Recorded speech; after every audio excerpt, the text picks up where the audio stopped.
Hi, everybody. Thanks for tuning in to the Coaching Call podcast.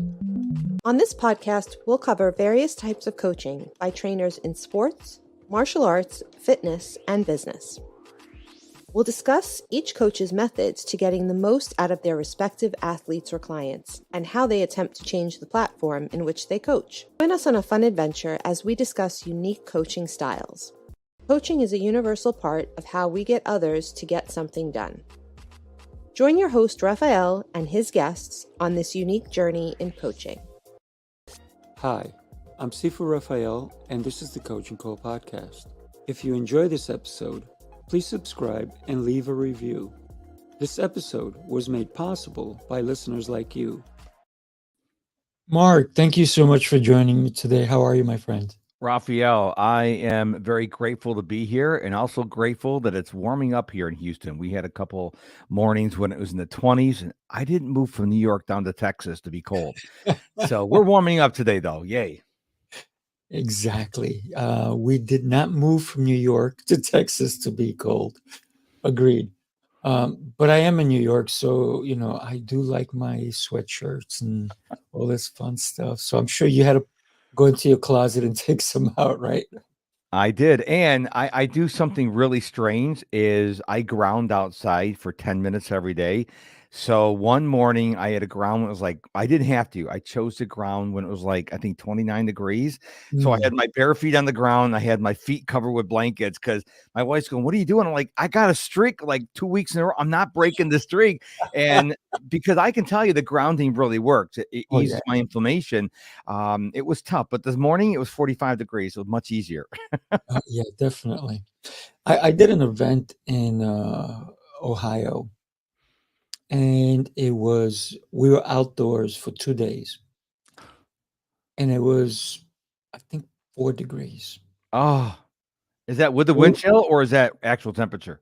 Actual temperature. Wow. So, but here we are, and because we're moving, we're doing martial arts, we're doing all these crazy things, right? There was one gentleman there, barefoot for 2 days. He was truly grounded, but we were wondering, how is he not beyond frozen? Because the ground was frozen, There was no snow, thank God, but it was, it was crazy cold. You know who Wim Hof is, obviously, right? Of course I do. He's gone and done like half marathons, like halfway up Mount Everest in just his shorts and sneakers. I'm like, no, I'm sure I can get there at some point, but no, that's okay. Wim, you could do it all yourself. It's all on you, man. So I want to get to know who you are, because you definitely have a lot of character, if you will. You're full of life, and I can see that in you, and I love that about you. But let's get to, where'd you grow up? Who influenced you even before? This is my favorite question, by the way. And I do ask it of a lot of people, and I get so many different amazing responses. It helps us understand how we became who we are. So who influenced you before the age of 10? Sometimes people give me all these incredible ideas, and then other people will say, my mom, and they leave it at that. And whatever it is, there's either one or a few people who've influenced you. So I want to know who influenced you and where'd you grow up? Well, I was born and raised in a suburb of Rochester, New York, called North Charlotte. No one's ever heard of North Charlotte, although I shouldn't say that. Every once in a while, I get a reply from one of my podcast episodes, and they're like, "I know where North Charlotte is. I live in Spencerport." Small world, but I get asked a lot, "How did you become Mr. Productivity?" And one day I started thinking about it. I'm like, yeah, how did I get in this space? And I have to give a credit to my mom and my dad, who were obviously influencing me before the age of 10. And what was fascinating about that is, as I reflected, I was born in 1965. So I grew up where I couldn't go outside and play unless the homework was done. I had to do chores a certain way on certain days. I couldn't do my homework. I couldn't go out, watch TV unless my chores are done. I had a bath or a shower. I was dressed in my jammies. Matter of fact, I remember I used to love watching the show MASH. Now, listeners and viewers, I remember when there were no VCRs, no cable, no satellite, no streaming, and you had to watch it live. And it was on Monday nights, and it was on right before my bedtime. So I had to have everything done to watch the show with my mom and dad. And I think that grounded me. I didn't know I was going to be Mr. Productivity at the age of 6 or 7 or 8 or 9 or 10. But now I look back on it, I'm like, yeah, I am where I am. My parents have both passed away, but Mm, I am where I am now because of the way I was raised. mm. I used to wash mashed too. Who's your favorite character? Ah, man. Well, let me make it simpler. Are you a radar guy or a clinger guy? I think radar. Me too. He was a dork just like me. Yeah. You know, what month were you born? When's your birthday? June 21st, first day of summer. And I have 2 daughters, and I always have to teach them, you do not get to combine presents, because a lot of times my birthday would be on Father's Day. I'm like, no, I get a present birthday. Don't you try to cheap out on me here, girls. That's it. That's it. Wow. Pretty cool. It's like the people So, who have a birthday at Christmas or the day before. I'm like, no, they can't combine them. You have your birthday and then you have Christmas. mhm, mhm. And there are a lot of people who are born on Christmas Day or New Year's Day or Valentine's Day. I know one of my teachers got married on Valentine's Day. So I was like, huh, that's pretty interesting, right? But it also, here's the funny thing, it also was his birthday on Valentine's Day. Oh no. He got married on Valentine's Day, and it was his birthday. Oh my And he goodness. was an incredible, incredible human being. And we loved him because, hey, if you're born on Valentine's Day, we're gonna have to love you. But when you consider what you said, we didn't have social media. We didn't have all these Xbox games. We didn't have PlayStations. We didn't have back in those days. We actually had to do things. We had to do our chores. We had to do our homework. And then there was a reward, right? The reward was yours to wash, mash. When I used to come home from school, I don't know if you remember Gorilla Magilla.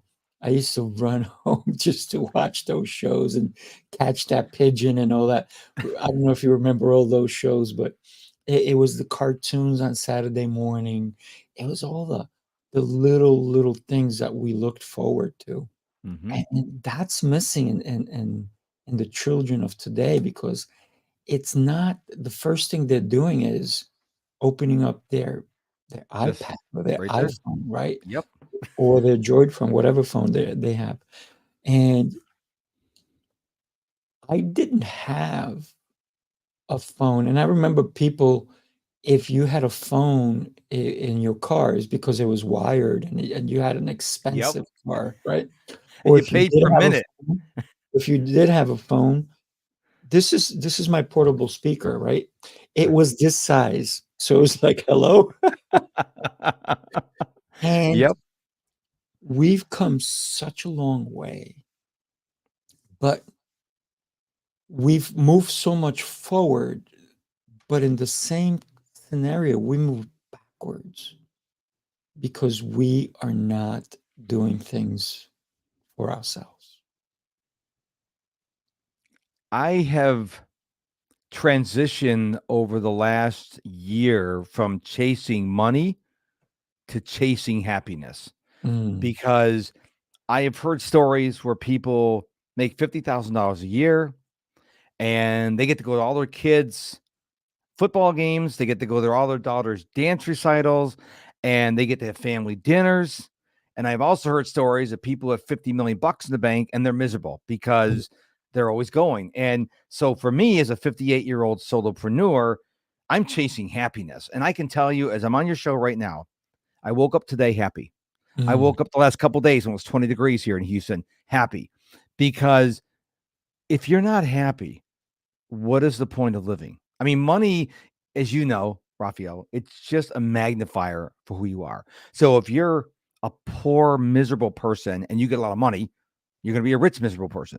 mm. Money doesn't change you. Money magnifies who you are. And so I would love to have happiness and money, but if I had to choose, I'll take the happiness over the money.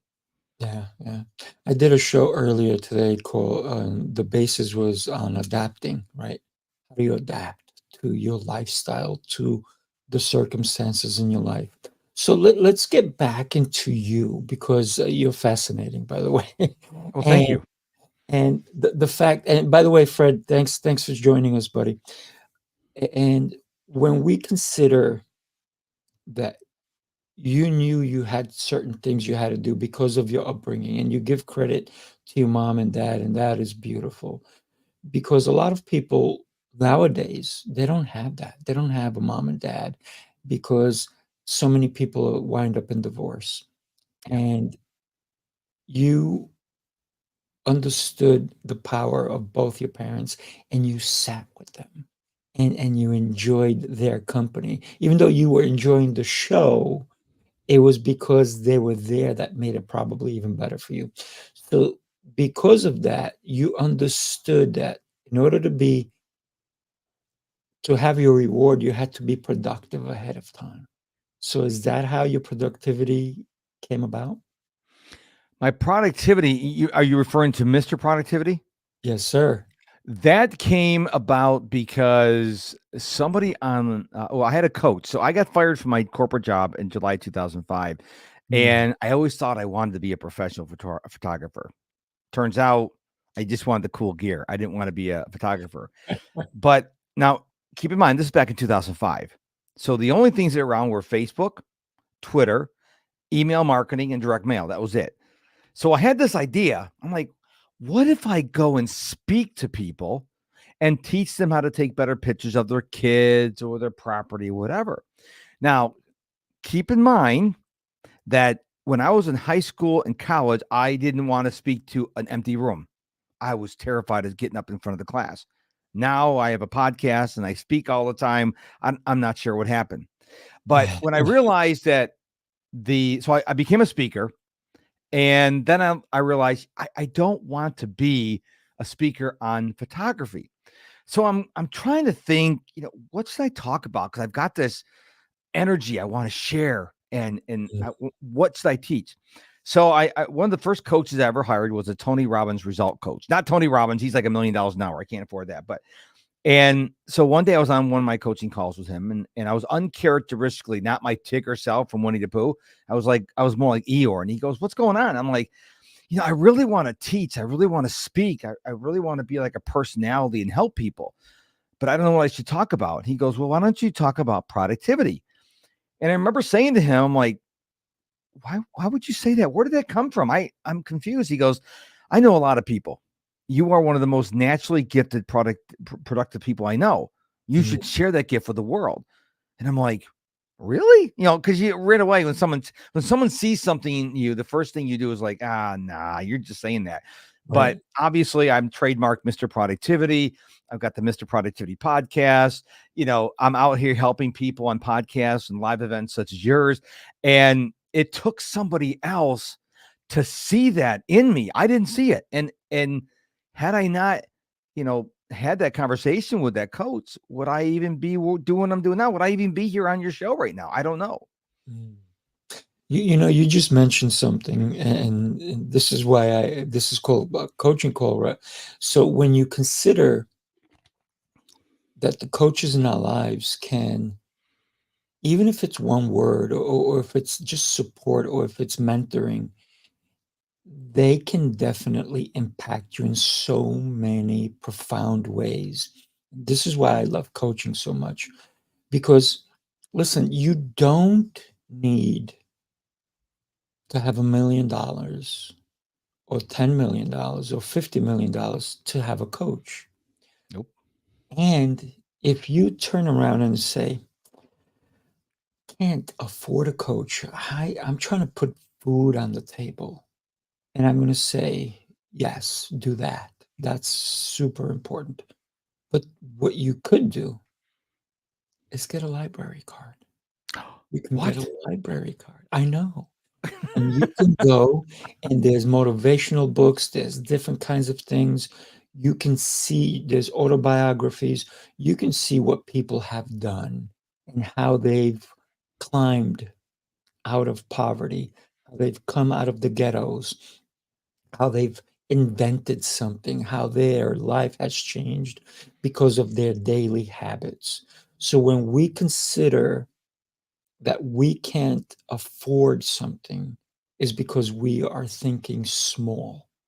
We Mhm. can afford, and and if they don't have it in the library, and there's a book that you want, and let's say it costs 25, $28, you go, I got to put food on the table. Okay, so don't go buy that cup of coffee. Have your coffee at home and save that money for the coffee until you come up with the $28 and buy the book, right? So I love the fact that you brought up how a coach, that simple conversation, I call it simple, but it was probably very profound for you, Mhm. changed the way you have turned around, changed the way you, or should I say, adapted to what your new thoughts are. Well, what's interesting is people like to make excuses.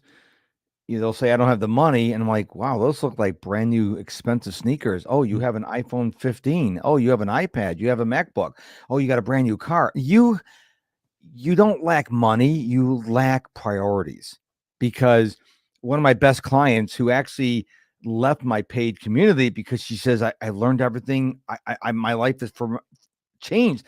Other people would come to her and they would go, "Wow, you're so much more productive. You don't have a lot of stress. You're so happy. What'd you do? How'd you do it?" Well, I went to Mr. Productivity and, "Oh, tell me more about it." And they're so interested until they found out it wasn't free. And Mm, she goes, "Wait a minute. I know how you go out for dinner and a movie every weekend. We're not talking McDonald's. We're talking nice, expensive restaurants. It's not a priority for you. So if you really don't have the money, look around your house." Gary Vaynerchuk did this thing a number of years ago. He still talks about it. You probably have stuff in your house that you don't use that you mm, probably could sell on Craigslist or Facebook Marketplace or an ad in your paper.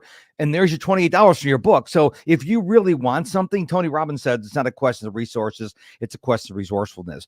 I guarantee you, I think that 2017, my wife and I made like $5,000 just selling stuff in our house we never use anymore. You mm. probably have the money in your house and it's probably covered by dust in the corner. Mm. Yeah.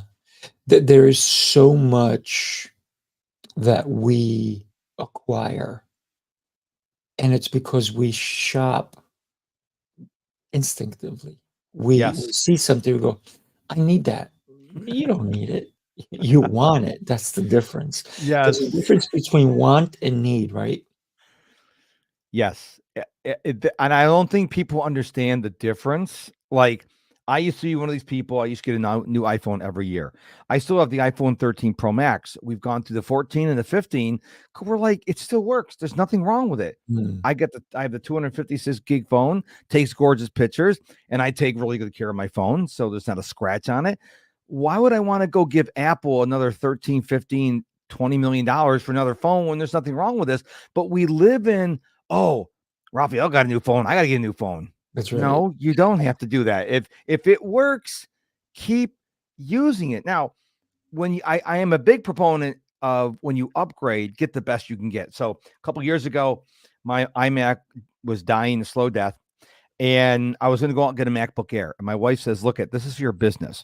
So I went and spent $3,000, got a MacBook Pro with all the bells and whistles on it because it's my workhorse. So I didn't compromise. It's a tool for my business. So I didn't cut corners. I went in, got the money, and bought it.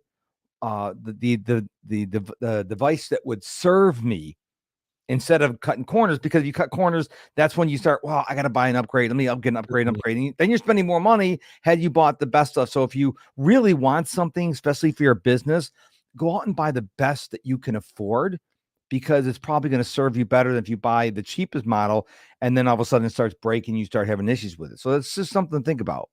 yeah, it is. It's very interesting that you talked about you got a new MacBook Pro.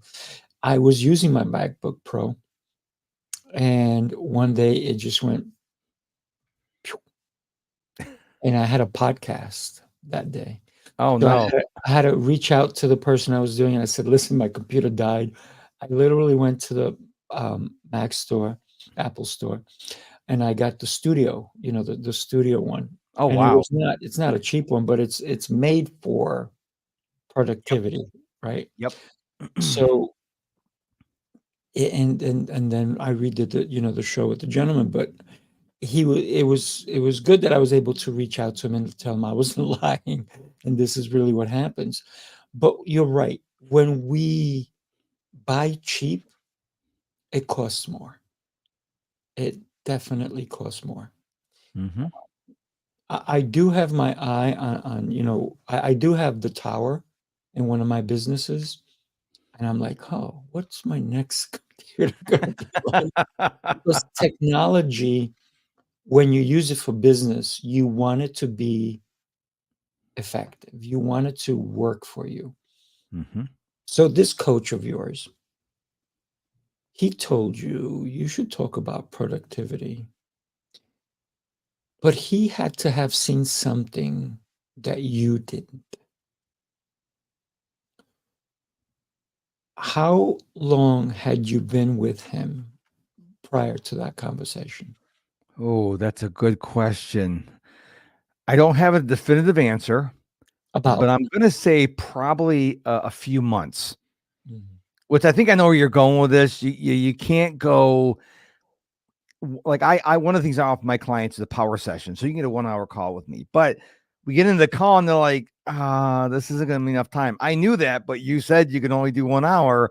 I know as a coach who has been coached by other people, you don't read one book and get all the answers. You don't hire one coach to get all the answers. It takes time. And I hate that I know I'm gonna get some coaches mad at me, but one Let's coach do it. is Let's it, get one them mad. one coach is not going to take care of everything you need. So No. right now I have two coaches. I have an email growth coach and I have a LinkedIn coach. I used to do I can do everything. And you find out you can't be a master of all these things. So Mhm. I tell people, find out what you need to learn, whether it's LinkedIn, TikTok, podcasting, YouTube, I don't care what it is. Go out and find someone that just does that one thing. Like I'm doing the email growth coach because that's all they do. If you go to a coach that's a jack of all trades, like all I do is, productivity, health and wellness, because it's tied into to productivity.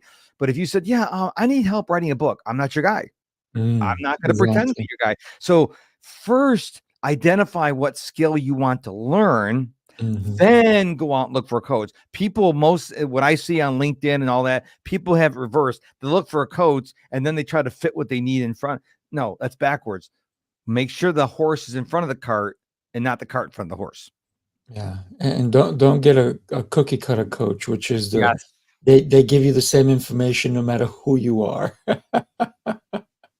right? Yeah, you can tell that because you can tell they're reading on the script. They're kind of like a telemarketer. They're reading down the script, and it's like your coach has to get to know you. And like for example, one of the things I absolutely detest is I was raised. And I wasn't raised in the military family, by the way, but I was raised on time is late. Mhm. And my wife was not raised that way. So we have conflict when it's time we have to be someplace on time. But for me, 15 minutes, 10 minutes before, that's on time. If you show up right on time, like I was here before you were 5 minutes before because I want to be sure my microphone, my headphones, everything, and my lighting, everything's okay. Because I respect the fact that your viewers and your listeners I want to give the best. And if I'm rushing in, Rafael, I'm so glad to be here. I mean, that's a poor performance. So I get here, I settle down. I'm not breathing heavily because I want them, number one, to hear every word I'm saying. And Mhm. number two, I think it's funny the email you sent me, being someplace where you can scream if you have to. Yeah, Well, yeah. I'm in a bedroom in my house. I use it for my office and my podcast studio. So it's just my wife and me, and she's controlling the two dogs, make sure they don't bark during the podcast. But yeah, screaming on my podcast or anyone else's is never an issue. I love it. I love it. It's and thank you for even mentioning that the fact that you came early is because you want to come across as professional and the right thing. And um, So for me, usually I come in about 5 minutes before because I was doing a show right before this one. So I knew all my mics were working, my camera, everything is good. But do you know how many times I've started a show and I put my intro on and the guest is just coming on. Oh, And then all of a wow. sudden, I've had this a few times where they have no mic, it's not working, you don't have sound, they have trouble with their camera. And then I'm like, hmm. And then I have people who, because listen, if I say I'm going to go live, I go live, period. And if there's no guest, then I'll talk for 5 minutes. And then somebody will come in 5 minutes late and I'll see them. I'm like, nope, late, too late. I don't do live on my show. When I used to do interviews, I don't go live. But if they scheduled an interview for Mhm. 9 o'clock. At 9:05, I'm bail, and people go, well, why don't you reach out to them? They picked this time. I send reminder emails. I send reminder texts. If you don't show up, and then you have the gall to say, well, can I reschedule? I forgot about it. No. Now, if something came up, your kid got sick, or your loved one passed away, or something like that. Okay, those are exceptions. Okay, I don't expect you to think about me when your loved one's in hospital. Okay, but if you just forget because you didn't put it on your calendar, no, you don't get a second shot on my show, because that shows that you don't respect me or my audience's time. Mhm. So let me ask you, this coach of yours who said you should talk about productivity, he had to see that in you. He had to see that that's the kind of person you are. You're very productive. When we have to move forward with an idea or concept, and he said, I've coached a lot of people, but you're different. You have something special. And I think that's where a coach really comes in, that they see things that, and like I said before, I, I'm having a great time talking to you because I can see your passion. But he must have seen your passion, but it wasn't the word productivity at the time for you. You just did things probably without even thinking of that word. What were you doing that you got him to notice you in that respect? Well, I was fired in July of 2005, and I'm trying to think, when did I hire that coach? Because it wasn't right away. I was trying to figure. I literally thought when I got fired and became a solopreneur, I'd have like wealth coming out and people would mail me checks, and it didn't happen. And Mm, so I don't remember how long before I invested in him. right. So it's hard for me to go back and to think about to answer your question. I mean, I hate to be that guest that doesn't have an answer, but I'm very comfortable saying I don't remember. I mean, That's that was cool. a while ago. Mhm. It'd be great if he was right here and he can answer the question for you if he remembered. But unfortunately, number one, he probably doesn't remember. I mean, that was years ago. And we're talking at least 17 years ago. So he Mm. probably go, who are you? I hope he would remember me. I hope I'm a kind of memorable guy, but yeah. So did anybody else notice you in that regard? Yes. Besides your wife, right? Oh, okay. Well, a funny story about my wife. So I'm an action taker. So one Mhm. day we were sitting watching TV, and she goes, "You know what? I would like to have this, whatever this was, done." So I paused the TV and got up and started doing it. She goes, "What are you doing?" I said, "You wanted it done." She goes, "Not now." So now she learns, hey, maybe this weekend you could do Mhm. this, right? Because I am an action taker. I will literally take action. I'm not one of these people that dwells and thinks about it and ponders and analyzes it. I'm like, I may not do it right. I may not do it perfect. I may not do it the way you want to do it. But the one thing you can't say to me is that Mr. Productivity is lazy. Mm. And a lot of my clients are like, man, it's exhausting being coached by you. I'm like, do you want results?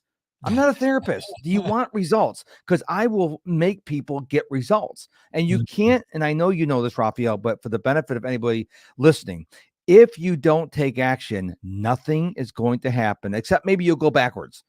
You have to take action, and you may not want to take that action, but to get to the next step, that's why I invest in coaches. You have to take action. I've never seen a coach tell me, I'll do everything. You just sit there and scroll on TikTok. It doesn't happen. You have to do the work. Yeah, yeah.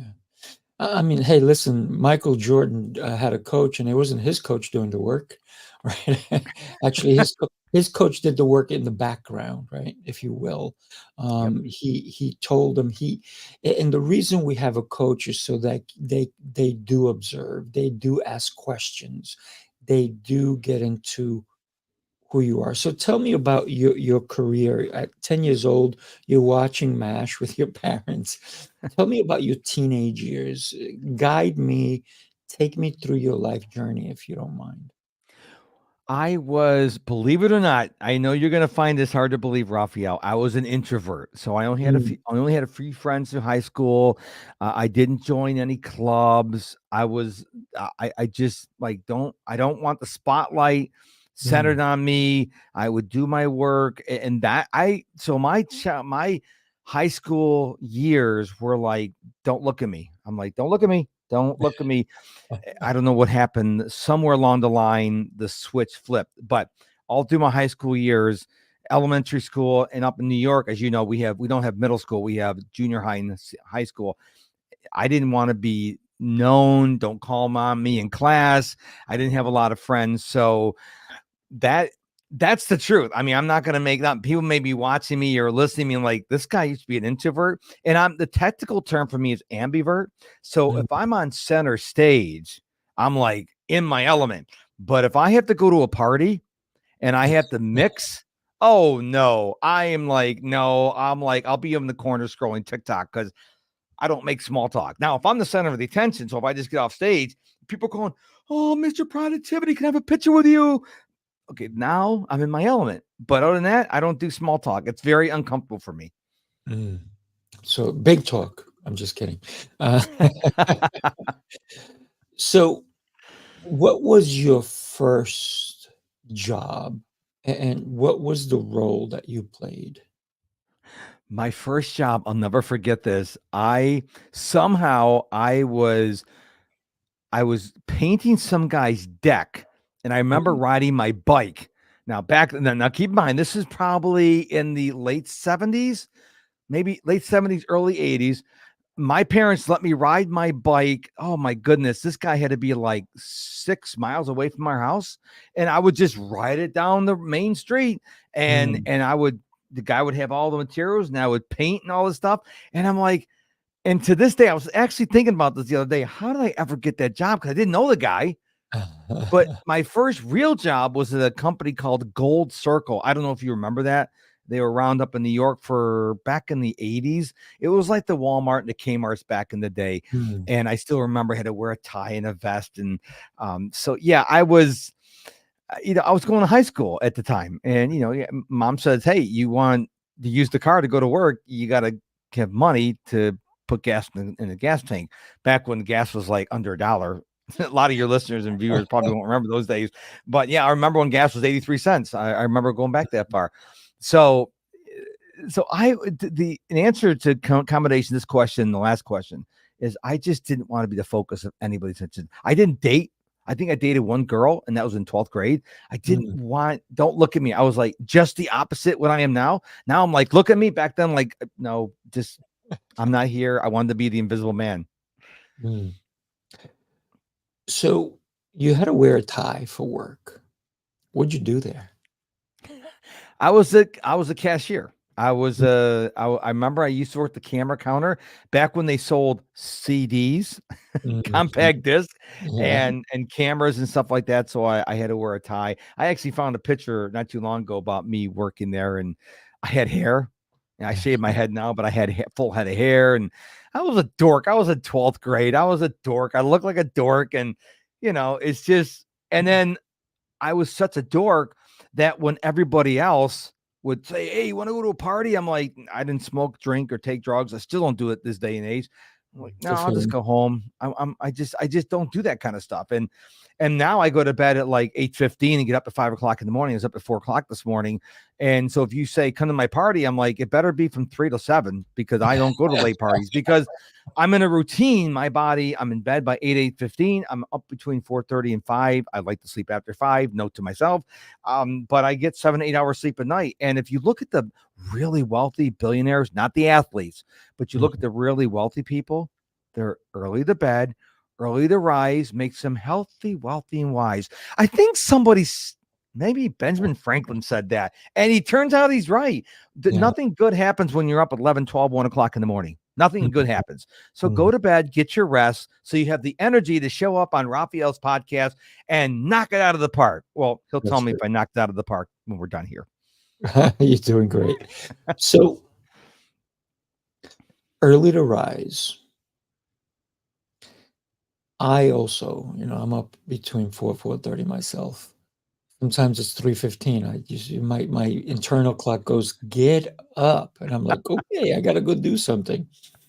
So I can tell that the way you live your life, you basically you don't waste it, right? You every opportunity you get, you do something that is productive because you are Mr. Productivity, right? And how did that serve you in your career, working for someone else? Because now you're a solopreneur. But before, when you were working in 2005, who you don't have to name them, but what kind of a job did you have, and how did your productivity serve you? I was in inventory management for about 5 or 6 years, Mm, and they didn't know what productivity was. And so I would sit at the desk and I would reconcile inventory, and I wasn't very productive because part of being productive is you got to have the feedback. And mm, they didn't want to hear the feedback. They said, just do your job. And mm, so I felt drained. I felt unmotivated mm, because they didn't want to hear suggestions I had. And it was very difficult because I worked in the warehouse and it was like constant churn with, products being coming and going. It's really difficult. We're missing 4. I'm like, 4?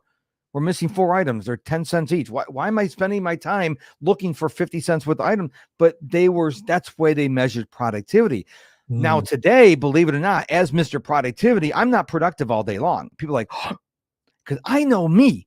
mm, I do well on your podcast, then I have to decompress because I have another podcast interview coming up hour after that. I have an hour gap, and I have another podcast interview, and I want to be just as good on theirs as I am on yours. So I learn, instead of being work, work, work, work, I'm like work, break, work, break, work, break. That works for me. I'm not saying that's the magic formula for everybody. I'm mm, saying for me, Mr. Productivity, I know how many clients I can take a day. I have a limit. I think it's like 3 coaching calls a day. If I do 4, the 4th one's going to get shortchanged. mm, Okay. I know how many podcast interviews I can do in a day. I know if I'm going to create stuff for social media, I know what my limit is. A lot of people don't even think about their limits. They mm, just wake up in the morning and they just go, go, go, go until they're exhausted. Well, I don't start running out of energy until about 7 o'clock, which is about an hour before my bedtime, because I pace myself. It's like I'm a daily runner. I have no desire to run a marathon. I've never run a marathon, but I know you don't start out of the gate running full bore because you're gonna you're gonna quit the race. You mm, pace yourself. Okay, that's why in racing they have, whether it's car racing or human racing, they have a pacer. Okay, to set the pace.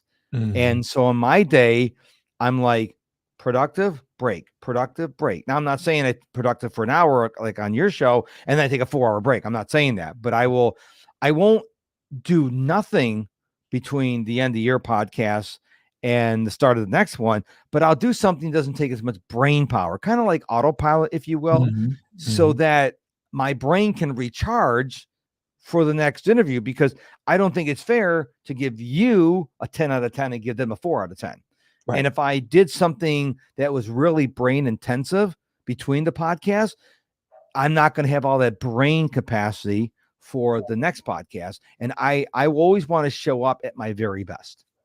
That's how everybody should consider showing up, because when you show up, it's especially because we're live, people are going to remember it. They're going to see it. And they're going to go, huh, interesting, or not interesting. Mm-hmm. So when you consider what you just said about not being productive 24/7, you actually are. Because I'm going to put it this way: without those breaks, then your productivity, instead of being an hour productive, you probably maybe 8 minutes Mm. because you've dwindled downward instead of being at a spike spot, right? Yep. So even think about even a football game, right? They have different quarters. They have different people that come in, come out, all these different things. Any type of games, it's not when you play a game, it's not always your turn. There are breaks. There are things. That's a good point. Now, one of my favorite sport, a matter of fact, the only sport I watch is the real football, European football. They call it soccer in America. Mhm. And there's 11 players per team on the pitch, and only 5 can be subbed off. But when the action is in the other end, you'll see the players just standing around. And one of my friends who doesn't understand the sport, they're like, well, they're standing around. I'm like, yeah, it's not like American football. They don't get to run a few plays and come in and go off, or like ice hockey where you get to change. 6 of these players are going to play the entire game. And if Mm. they just kept running, you can't run for an hour and a half. You're even though you're an elite athlete, you're gonna need a break. So I think you're absolutely right. Breaks are part of being productive. One of the things I'll do this afternoon after my interviews, I will go outside. It's gonna be almost 70 degrees here in Houston. Don't mean to brag on you that there in New I York. hear you. It'll be sunny skies, 70 degrees. So I'll be out there. I'll just be in my shorts. I'll be getting sun, fresh air. My feet will be on the ground, grounding, and I'll be reading my Kindle book. So to me, that's a win, win, win, win because I'm taking care of myself. Some people go, I don't got time to go out and read. I'm like, so you're just going for burnout. That's your goal. Your goal is to burn out. You need to take breaks. And so when people, I've talked to people, they get up and they're coaching people from sunrise to sunset. I'm like, I thought you were married for 4 kids. Yeah, I see him for a few hours on the weekends. I said, Mm, you're going to regret that. You're mm. probably going to lose your spouse. Your kids aren't going to know who you are. And I'm like, is the money that important? And sometimes they'll say, well, my daughters want this, and my wife wants this. Then you have a meeting and say, look, I'm not going to work these long hours anymore. So we're going to start making some sacrifices because every human being gets one shot at life. Mhm. And we've all heard those stories of people on their deathbeds and the 5 regrets that one nurse out of Australia wrote a book about. Are you really going to sit there and go at your own deathbed? You have minutes to live. Oh, I wish I would have had one more coaching call today. No, you would have said, I would have spent more time with my spouse and my kids. And so if you know that, why aren't you doing that now? If you know that, why are you pushing the rope? Mm. You just made me think about the Make-A-Wish Foundation because these are people who have one wish that they're hoping for because they know they're going to go. And they're in a situation where they're terminal and they would like to do one thing, if possible, Mm-hmm. right? They're not mean people, nasty people. Sometimes they're kids and they just want to meet somebody. They want to be able to say, I met this person, or I went to this place. I had an experience. Meanwhile, all of us who are able, we don't make that wish. We Mm-hmm. don't make it come to fruition. We don't do the things that we could do. And then we keep putting them off because we make what? Excuses. Yep. And the excuses are the ones that stop us from living the life we were meant to meet the people that are impactful in our life. I don't have to meet a celebrity to have a great life. Nope. I've met plenty of them. I've hung out with them. I've done all that. To me, they're not. Some other people see them as celebrities. To me, they're like, I know them. They're just my friend. It's different when you can consider a person that makes an impact in your life. And I think we are missing that in our lives. Mm-hmm. So I'm glad that you woke up early and you decided to be on this show to bring your A game because and we were talking before, even before we got on, how some people don't always bring their A game, but they want A results. Hello? That doesn't happen, does it? Yeah, I got one thing to say about that. You made me think about it. So a lot of people, when I was doing guests on my show, they would ask me, "How many downloads do you have?" And as soon as they asked me how many downloads my podcast had, I'm sorry, this isn't going to work out, because they're not doing it to serve the audience. They're doing, okay, is this a big podcast? Am I going to get my name out there? Am I going to become wealthy? I once heard Gary Vaynerchuk, who's a really busy entrepreneur. He goes, if someone asks me to be on their show and I've got time, I'll go on their show. I don't care how many downloads. And one of the things he likes to do is go on a small show and explode it. So someday, if I ever become like really famous, like Gary Vaynerchuk or Tony Robbins or Oprah or something like that, or Elon Musk or whatever, pick your celebrity, I want to make it my mission to go on small shows and blow them up. You go on a show that's got 4 downloads, go on a show and all of a sudden they get 1 million downloads. That to me, and I wouldn't even want my name on there. I'm just like, okay, this John Doe, Jane Doe, look at how big she is now. And I had a little part of that. But a lot of people, they're in it, me. No, it shouldn't be about you. It should be about other people. And I think if people had that attitude, like the 1%, if everyone, all 8 billion of us on this planet, were just 1% kinder, 1% happier, 1% more positive, imagine what a different world we live in. But most people are like, what's in it for me? WIIFM. What's in it for me? It's all about me. Me. Well, guess what? You didn't come here alone. Okay. Go back to school and go to biology class and health class. It took people to make you. People, what's this old Barbra Streisand song? People need people, or something like that. We need each other. So let's be kind and gentle to each other. We do need each other. But here's the thing, I had a really lovely woman that I was talking to. This is maybe 3 years ago. And she wanted to know how much I was going to pay her to be on my show. And so the conversation basically stopped. And then I've had people who have asked me to pay them to be on their show. Yep. And I'm like, interesting. I said, but no, thank you. I had one guy, because you and I, we met on Podmatch. Yes. And I had one person say, one of the requirements to be on my show is you have to rate and review my podcast and send me a screenshot. I'm like,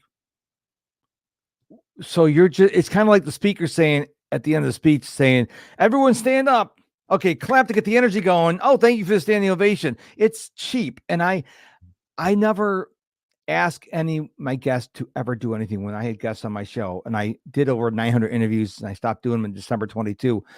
But I remember one time way back, I've been doing my podcast for 6.5 years now. And I remember I was frustrated that my guests weren't promoting my episode. So I put something on a Facebook group, and a guy who is a big name in podcasting, he says, yeah, I saw your post. I'm like, yeah, man, these guests aren't promoting my show. And he goes, and whose show is it? I'm like, well, it's mine. And whose responsibility is it to promote your show? And I never forgot that. He goes, if the guests do it, that's great. If the guests rate and review your show, great. But that should be like the whipped cream and the cherry on top. And so when someone says to me, you have to review my show, I'm like, that shouldn't be a requirement in my mind. Now, in all fairness, if you want to make that a requirement on your show, it's your show. Do whatever you want. If you want me to paint my head and my face pink, I'll say no, but you can make that requirement. But I won't go on shows like that, because I'm on this show to serve you and your audience. And if I get something out of it, if someone goes to my website, signs up for my email newsletter, that's whipped cream and the cherry on top. But I'm here to serve you and your audience first. Absolutely. It's interesting, because I'm listening to you and you're a giver, right? Just like myself. A lot of people don't understand. They always want what's in it for me, like you said. And when we serve more, we get more. Yes. So, and we don't serve just to get more. We serve because it's the way we're built, right? So, and I love the fact that you have not only standards but ethics that you live by, and it's important for everyone out there, if you're going to be a guest or a host, to understand where you actually stand, and how you're going to be perceived, because we are doing something. You're doing something by coming on my show. I'm doing something by hosting you on my show. So I want to thank you for being on my show. Now, if you decide, hey, you know what, I like Raphael's show, I'm going to go and give him some, 12-star rating. Oh, wait, they don't have 12. Maybe I'll give him 5, right? But so when we consider how we help one another, it should be without a handout. Like, I'm going to help you. What are you going to do for me? Yep. And that's where I think a lot of people are missing the point. I want to get back to you. So you decided 6.5 years ago to start podcasting. Why did you even get into this crazy business? I have to give full credit to Gary Vaynerchuk. So in the Mm, spring of 2017, I saw one of his stories, and he said the future is voice and audio. And once again, he's correct. And he says everyone should have a podcast. And when I heard that, I'm like, now I used to be a radio DJ. I used to be a radio top 40 radio DJ. But I'm like, I could start a podcast. And so I went into Google and typed those fateful words. How do you start a podcast? mm, And I'm like, oh, I could do this. So I went out and bought myself a computer, bought myself a microphone, not a nice microphone like I have now. mhm. And I just started podcasting, and it was originally called the Mark Struczewski Podcast. And people kept telling me, who, you think you're a Gary V? I mean, so I rebranded it in December 2022 to the Mr. Productivity Podcast. So Mm, if you go back and listen to like episode number 300, it's going to say the Mark Struczewski Podcast. But I remember the first episode I was on, I did. And Raphael, I was so nervous. I mm, mean, it wasn't live. It's like it's just me and recording, and I was so scared. And I called it the worst podcast I'll ever do. And people go, man, you sound so natural, and you got that Johnny Jocko voice. Well, I used to be in radio, and so I love podcasting because I don't think people understand when you have a podcast, you're actually in people's ears. They could be walking the dog, they could be on a plane, they could be out walking in New York City or in Hong Kong or Tokyo, and I'm talking to these people, and to me, it blows my mind. So my first podcast episode got 25 downloads, which blew me away because I'm like, I downloaded it and my wife downloaded it. Who are these other 23 people? And I was like, oh my God. And, I have more than that now. But back then, I'm like, holy cow. And of course, I don't know who those people are because one of the things I like about podcasting is private. So people mm, can listen. We don't know who's listening. But I just love the podcast because it's my podcast.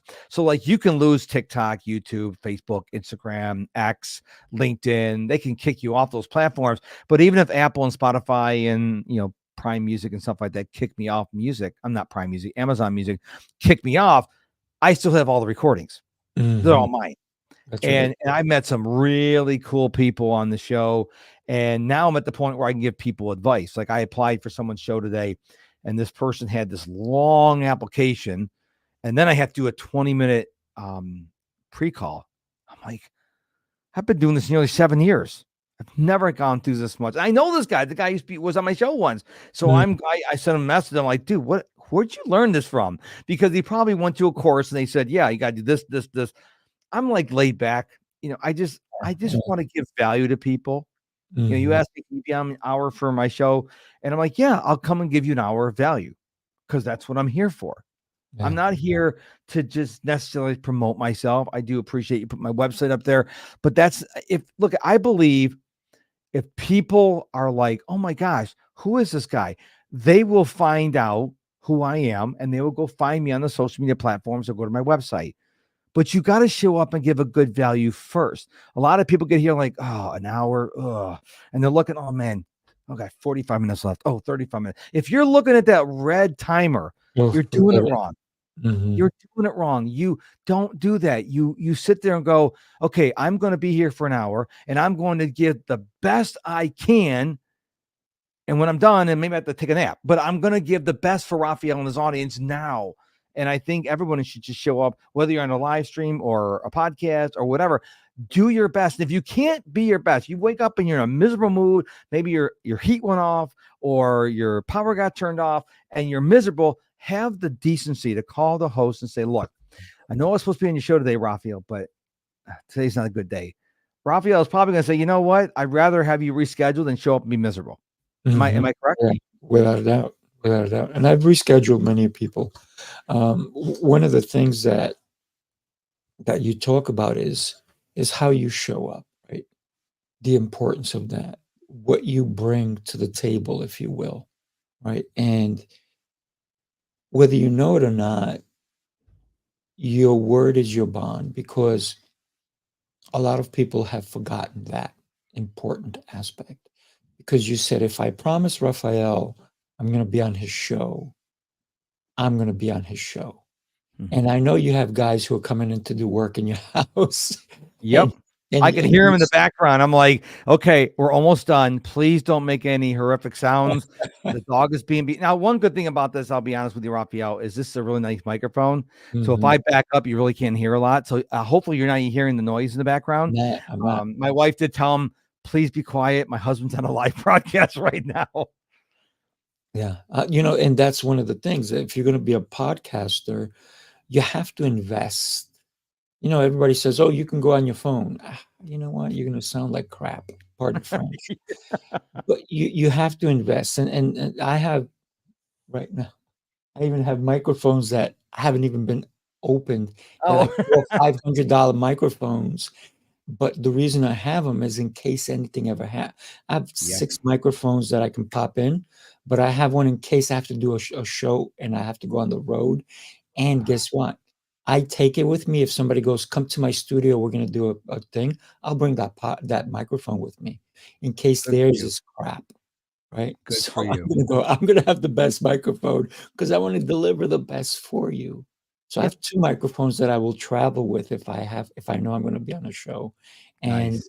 and it's the thing that we need to do. It's how we show up. It's the integrity that we bring. It's the reputation that we want. And you talked about, if I'm going to be an hour, I've had shows where I had a guy, we're almost wrapping up, and I go, "Oh," he goes, "What? You don't like me?" I'm like, "Of course I like you." He goes, "So why are you stopping the show?" And I realized I didn't have another show afterwards. I said, "Let's keep going." It was a little bit over 2-hour show. Wow. And then I did another one with a gentleman, and same thing, and it was amazing.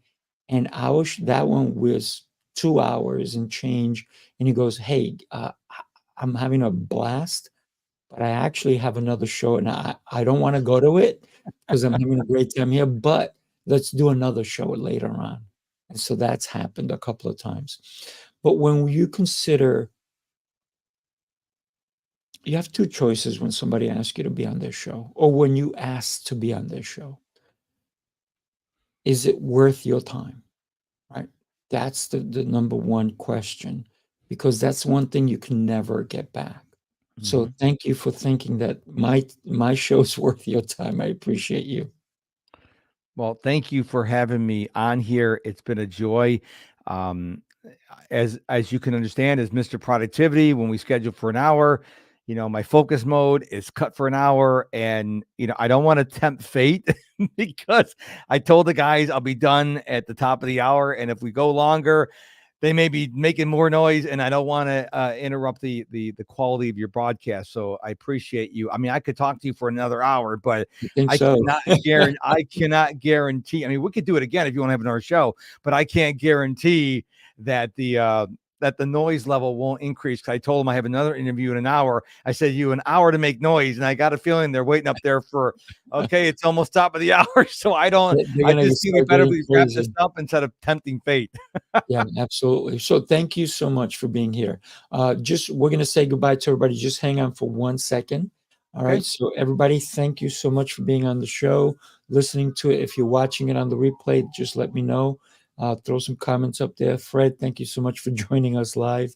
When we consider everything we do every day, make it worth your time. Make it worth your while. You have one life to live. So thank you, Mark, for being here. My pleasure. Thank you. You got it.